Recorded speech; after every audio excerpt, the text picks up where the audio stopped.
Eh bien, nous voilà de retour. On est le 10 mars, là, et il fait pas très beau sous le Cap d'Agde. Donc, deuxième épisode, ça va être les objectifs de la journée, voire de demain, voire d'après-demain.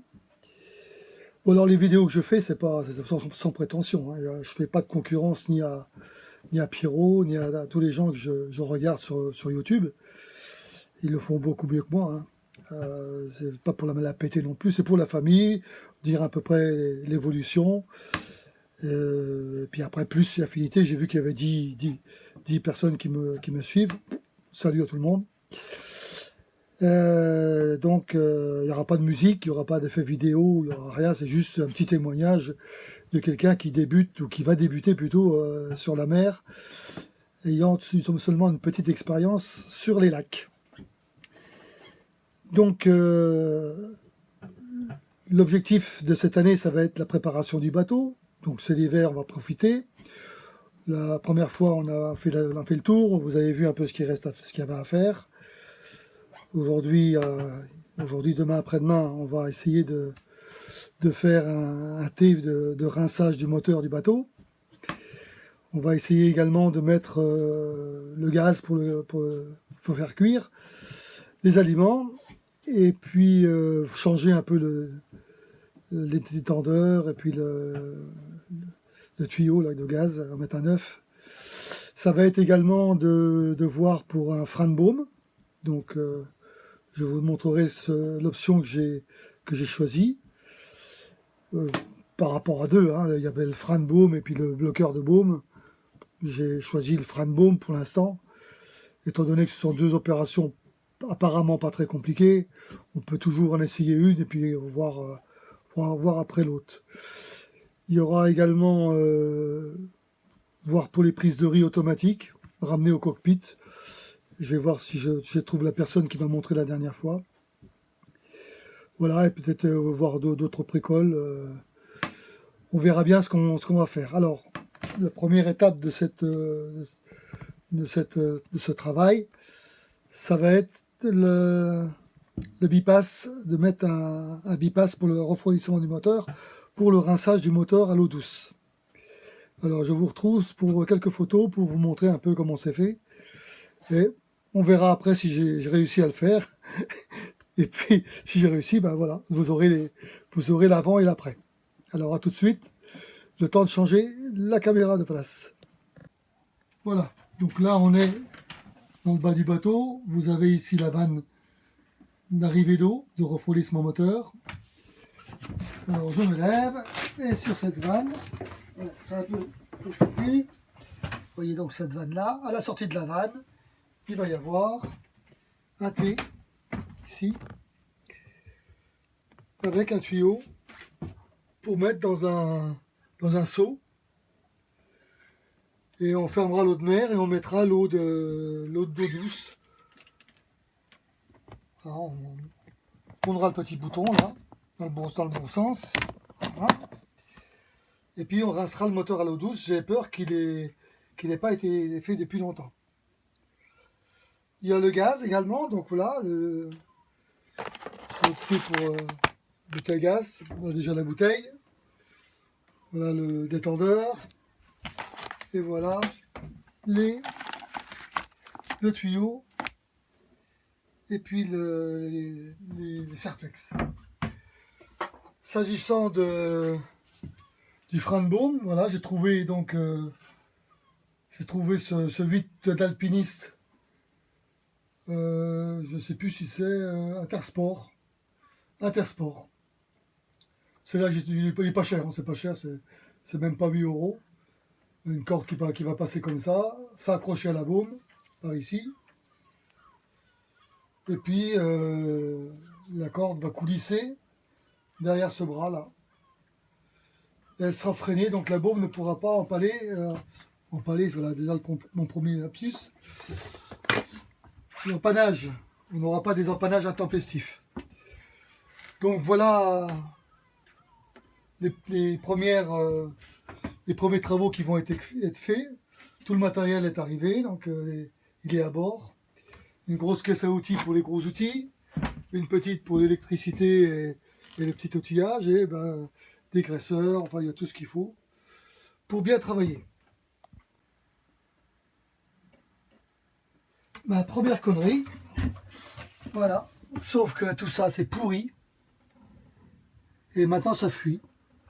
Donc à mon avis il va falloir sortir le bateau de l'eau pour refaire toute la partie là. Voilà, on peut essayer de faire tranquillement, mais là il n'y a rien à faire, hein. C'est côté eau, côté mer, donc c'est foutu. On va essayer d'appeler au secours, on verra bien. Bon, petite réparation de fortune en attendant le mécano. Alors je vais vous montrer ça et puis après j'ai bricolé le gaz. Allez, on y va. On a mis du Chatterton. C'est ici que ça fuit. Là, là, là, là, je montre. Voilà. L'eau vient d'en bas, de la mer. Et c'est là, le pas de vis ici qui démord. Donc en attendant, on attend ici.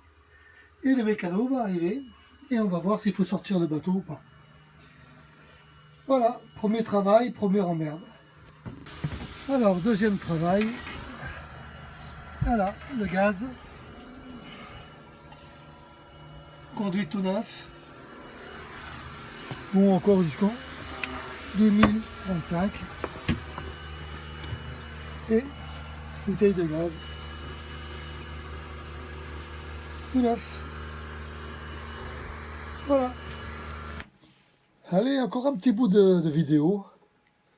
Donner quelques nouvelles. Le mécano est passé pour mon bypass d'alimentation en eau de moteur. On avait deux choix. On avait le choix de sortir le bateau et de refaire la pièce ou faire venir le plongeur, mettre la pinoche par en dessous et puis changer le coude qui arrive à la vanne. Et donc c'est ce qu'on va faire. Aujourd'hui c'est prévu, on est le 11 mars et à 14h on a tout le monde sur le pont et en dessous du pont dans l'eau pour faire ces petits travaux. Alors peut-être une petite erreur de ma part, c'est d'avoir voulu mettre le bypass après l'autre vanne, après la première vanne existante. J'aurais peut-être dû couper le tuyau d'alimentation après la vanne et puis mettre mon système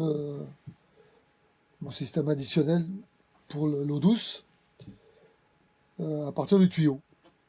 Voilà, des serre-flecs de chaque côté, j'aurais moins bougé la vanne. Mais quand même, je me dis que c'est quand même bien d'avoir mis le doigt sur un endroit fragile. Et je me dis que si un jour je me trouve en mer avec un peu de baston et que ça bouge un peu dedans, vu que le feuilletage à mon avis est mort, donc peut-être me serait-il arrivé de drôles d'aventures. Donc on a bien fait de mettre le doigt dessus, comme ça on va refaire.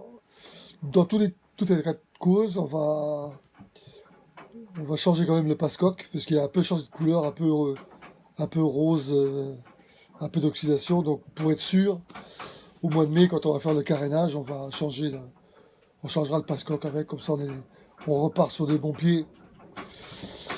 Voilà, je vais peut-être nettoyer aussi le filtre aujourd'hui, après la petite réparation, le filtre d'alimentation, parce que j'ai vu que l'eau de mer, c'est quand même pas très propre, hein. Il y a plein de petites particules dedans et ça va dans le moteur. Après, quand le moteur s'arrête, qu'est-ce qui se passe dedans? Donc, vaut mieux faire le système là et puis voilà. Donc, je vous tiens au courant. Dès que c'est fini, une petite vidéo là-dessus pour vous montrer le résultat final. Et puis voilà. Et puis après, on continue le taf prévu. Allez, à tout à l'heure. À plus. Allez, on vient aux nouvelles. Eh bien, la réparation a été effectuée. On a été obligé de faire venir le plongeur, essayer de boucher en bas dans l'eau mais c'était pas possible parce que il y a une protection en dessous qui empêche de mettre un coin en bois dans le passe-coque. Donc on a ouvert, on a fait couler l'eau, on a mis des cônes, enfin bon, le mécano s'est débrouillé. Et vous avez donc ici, l'ancienne vanne, normalement avec le pas de vis comme ça. Et voilà, le pas de vis et la sortie du coude cassé. Il s'était pourri. En fait, la pièce, c'est celle-là, c'est le coude. Donc, par en dessous, on a le passe-coque qui vient de la mer, qui vient de l'eau. On a un coude, le pas de vis ici, et la vanne qui vient se mettre sur le pas de vis. Et quand on regarde la tête du pas de vis, et surtout la couleur, rose, ça veut dire que c'est pourri. Donc on a changé la pièce, on a changé la vanne, et on a refait comme j'avais fait, on a remis le thé pour le rinçage. Maintenant on laisse sécher une journée, et puis ça devrait aller. Voilà, ensuite nettoyage de l'évier, et nouvelle surprise, le siphon. Le siphon, donc quand j'ai voulu lever le bac, je vous montrerai après, eh bien le siphon s'est cassé. Bon, c'est juste une petite pièce en plastique à mettre dans le siphon, avec vissé par en dessous, avec un petit tube qui tombe dans un réceptacle. Et le réceptacle, il retourne à la mer par une vanne. Ça communique, des vases communicants. Voilà, je vais vous montrer le résultat, et puis je pense que la séquence, début mars, elle sera terminée. À tout de suite. Alors, le but du jour, l'évier, voilà, le gaz, tous les équipements, les essais, ça fonctionne. Ici, le frigo, nettoyage, rangeage, les bacs nettoyés. Voilà. Et puis, ici, pour la cuisine en mer, donc je m'éloigne un petit peu, où l'on voit que ça balance. C'est fait pour balancer avec les vagues. Et on découvre en dessous que c'est sale. Ici et derrière. Voilà. Donc, on nettoie derrière, on nettoie devant. Et qu'est-ce qu'on découvre? Eh oui, le siphon. Voilà ce qu'il y avait dans le siphon. Et quand on bouge, ça casse, parce que c'est pourri. Voilà. Petit tuyau qui va au bout. Ça va là. Et ensuite, ça s'écoule dans un petit siphon ici, qui va directement à la mer. Ça fait siphon, il reste de l'eau. Mais bon, voilà, des petites découvertes encore, c'est il faut racheter une petite pièce comme ça n'a pas coûté très cher, mais déjà il faut la trouver. Et puis au moins ce sera tout neuf. Voilà, suite au nouvel épisode. On termine donc le petit épisode 2 par un petit bilan. 2 jours, une après-midi, une journée, une matinée au Cap. On peut dire que bilan mitigé. On a réparé donc la prise d'eau pour le refroidissement du moteur. On a mis le bypass. Bon, ça a coûté un peu, mais au moins maintenant on repart sur du neuf, en sachant qu'il faut remplacer dès le mois de mai, quand on fera le carénage, le passe-coque qui commence à être un peu oxydé pour l'alimentation du moteur. Le filtre moteur, je ne l'ai pas changé, je ne l'ai pas nettoyé. C'est trop dur, c'est grippé. Et c'est pas le bon modèle. Donc il faudra Prochaine étape, épisode 3, on a déjà changement du filtre d'alimentation, aspiration moteur. L'évier, siphon à réparer pour la prochaine fois également. Sinon tout a été nettoyé, c'est impeccable. Le frein de baume a été fait. Ensuite, on a, dernière nouvelle de ce matin, remesurer le bateau. Donc la capitainerie avait donné une longueur de 10 mètres pour un Dufour 31 donné à 9 mètres 40. Donc les gens sont venus le remesurer ce matin et donc du bastingage de proue jusqu'à l'aplomb de l'arrière de la poupe. Et ben ça fait 10 mètres. Bon. Le bateau passe d'un seul coup de la catégorie 4 à la catégorie 5. Et donc ça prévoir le surcoût pour le port. Là on n'a pas de réclamation à faire. C'est mesuré, c'est la politique du port, donc ça va faire 400 € en plus par l'année pour la place. Bon, on va essayer de trouver une place un peu plus... On va se mettre sur une file d'attente pour se mettre sur une place un peu plus adaptée à la longueur du bateau, parce que les rangs d'en face, il n'y a pas beaucoup de place pour manœuvrer. Donc pour un débutant comme moi, on va devoir faire ça tranquillous.